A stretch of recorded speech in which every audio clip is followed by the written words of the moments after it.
तो दोस्तों आज हो गई है 25 जुलाई और जो बड़ी खबरें हैं मुख्य समाचार हैं एक एक करके चलेंगे।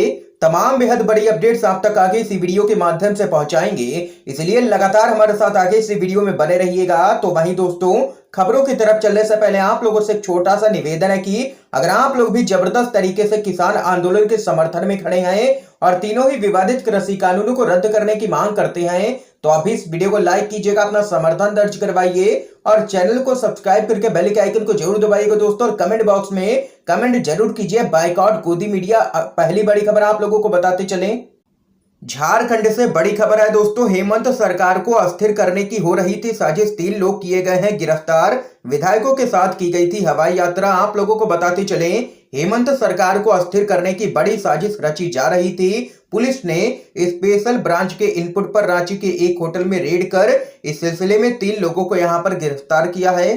और वहीं झारखंड में जेएमएम महासचिव सुप्रियो भट्टाचार्य ने कहा है कि कर्नाटक मध्य प्रदेश के बाद राजस्थान बीजेपी के निशाने पर था, लेकिन वहां पर मुंह की खाने के बाद पार्टी का अगला टारगेट अब झारखंड है। हेमंत सरकार को गिराने की साजिश की जा रही है बीजेपी के द्वारा।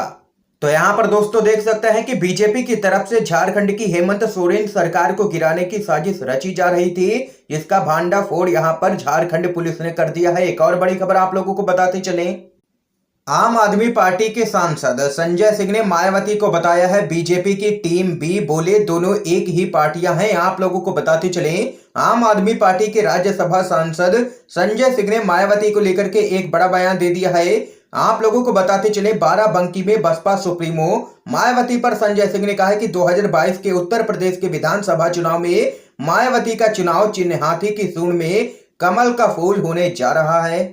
संजय सिंह ने आगे कहा है कि भाजपा और बसपा दोनों ही पार्टियां एक हैं, इसलिए हमें किसी भी भ्रम में नहीं रहना चाहिए। उन्होंने कहा है कि मायावती पूरी तरह से भारतीय जनता पार्टी की बी टीम की तरह काम कर रही हैं, इसलिए उन्हें कभी भी भाजपा का विरोध करते हुए नहीं देखा जाता है।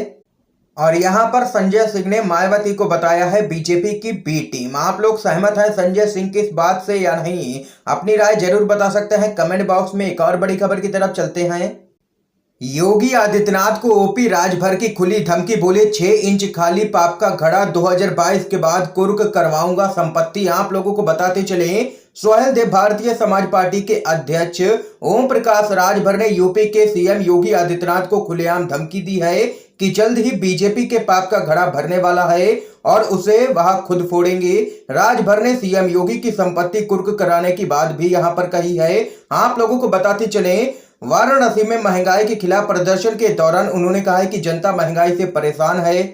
एलपीजी से लेकर के पेट्रोल और सरसों के तेल में आई बढ़ोतरी को लेकर के सरकार को घेरते हुए राजभर ने कहा है कि जब तक अटल बिहारी वाजपेयी थे तब तक यह भारतीय जनता पार्टी थी, अब यह जुमलों वाली पार्टी है, भारतीय झूठ पार्टी हो गई है।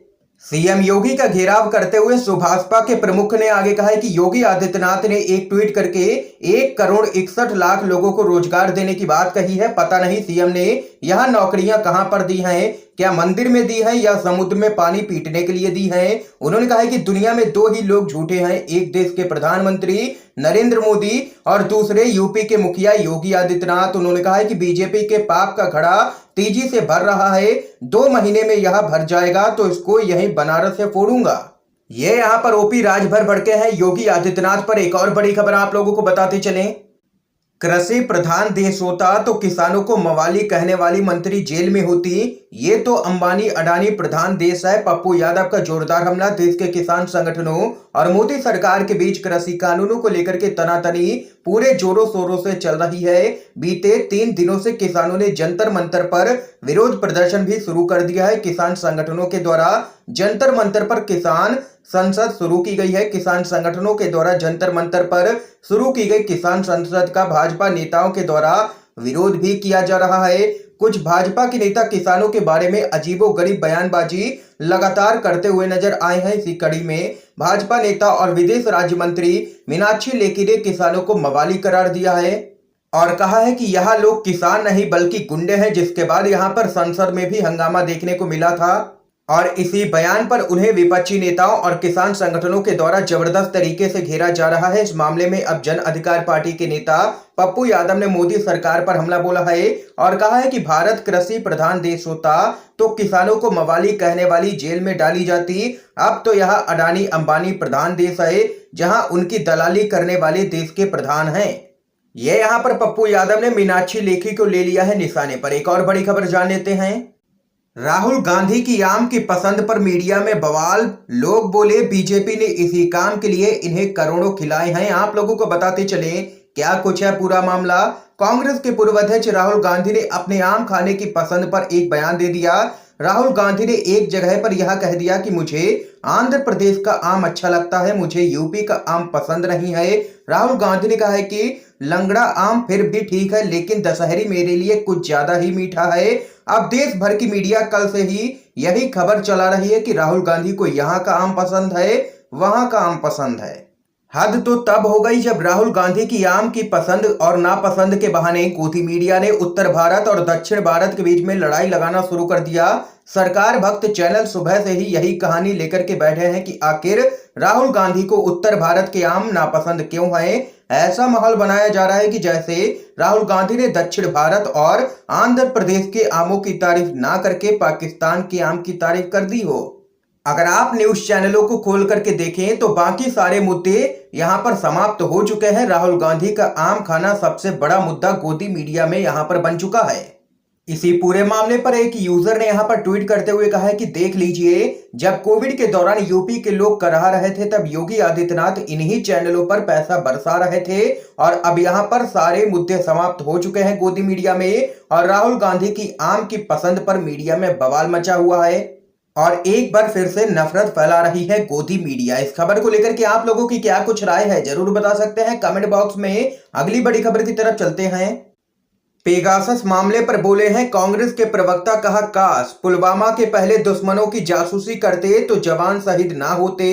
पेगासस जासूसी कांड पर कांग्रेस के प्रवक्ता पवन खेड़ा ने प्रतिक्रिया देते हुए कहा कि काश ये पेगासस आपने पुलवामा से पहले लगवाया होता तो आज देश में पुलवामा कांड नहीं हुआ होता। पवन खेड़ा ने कहा कि अगर पुलवामा कांड के पहले यह पेगासस लगवा दिया होता तो आज 45 जवानों की जान बच जाती, उनकी शहादत नहीं होती। लेकिन मोदी सरकार को तो पत्रकारों और विपक्षी नेताओं और जजों की यहां पर जासूसी करनी है, इसी सब कुछ में व्यस्त रहती है मोदी सरकार। ये यहां पर घेरा है कांग्रेस के प्रवक्ता पवन खेड़ा ने। एक और बड़ी खबर जान लेते हैं। आईटी की छापेमारी के खिलाफ बोले हैं संजय राउत, सारे पत्रकार एकजुट हो, कल किसी का भी नंबर आ सकता है। देश के दो प्रतिष्ठित मीडिया ग्रुप दैनिक भास्कर और भारत समाचार पर आयकर विभाग के द्वारा छापेमारी की गई है। ये दोनों ही मीडिया ग्रुप भाजपा की गलत नीतियों की पोल खोलने में आगे रहते हैं। दैनिक भास्कर और भारत समाचार पर आयकर विभाग के द्वारा की गई कार्रवाई की विपक्षी नेताओं के द्वारा जमकर के निंदा भी की जा रही है और संसद में मोदी सरकार को घेरा जा रहा है। और अब इसी मामले में शिवसेना के राज्यसभा सांसद संजय राउत ने मोदी सरकार पर हमला बोला है। उन्होंने मीडिया से बातचीत में कहा है कि भारत समाचार और इनके जैसे मीडिया ग्रुप जो किसी के अंधभक्त बनकर के काम नहीं करते हैं, मैं उनको पहचानता हूं, जो हमेशा न्याय सच का तराजू लेकर के पत्रकारिता करते हैं। मैं खुद एक संपादक हूं। आप लोगों को आगे बताते चलें। संजय राउत ने आगे कहा है कि देश की मीडिया को सरकार के खिलाफ एकजुट होना जरूरी हो गया है। सभी पत्रकारों को मिलकर के मोदी सरकार के खिलाफ आवाज उठानी चाहिए, नहीं तो कल किसी का भी नंबर आ सकता है। ये यहां पर कहना है संजय राउत का। एक और बड़ी खबर आप लोगों को बताते चलें।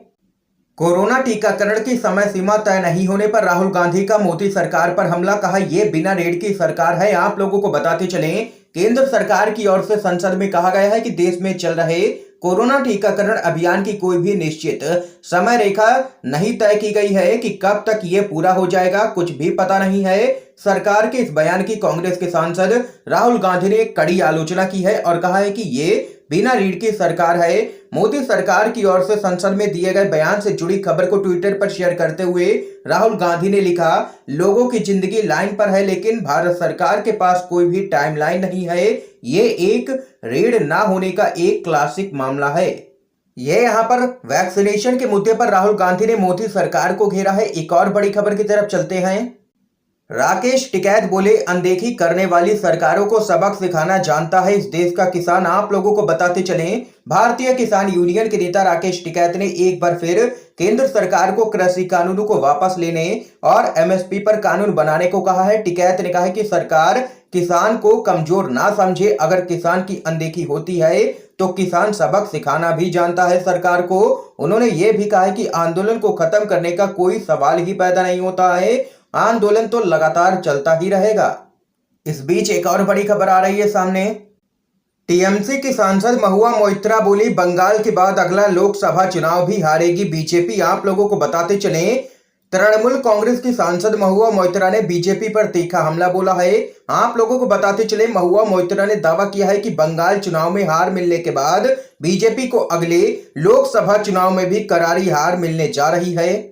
इस दौरान बंगाल के राज्यपाल जगदीप धनखड़ समेत कईयों पर निशाना साधा है। यहाँ पर महुआ मोइत्रा ने उन्होंने आगे कहा कि जब हम लोग बच्चे थे तब कभी सोचा नहीं था कि बंगाल से सीपीएम की सरकार भी हटेगी, लेकिन ममता बनर्जी ने करके दिखा दिया।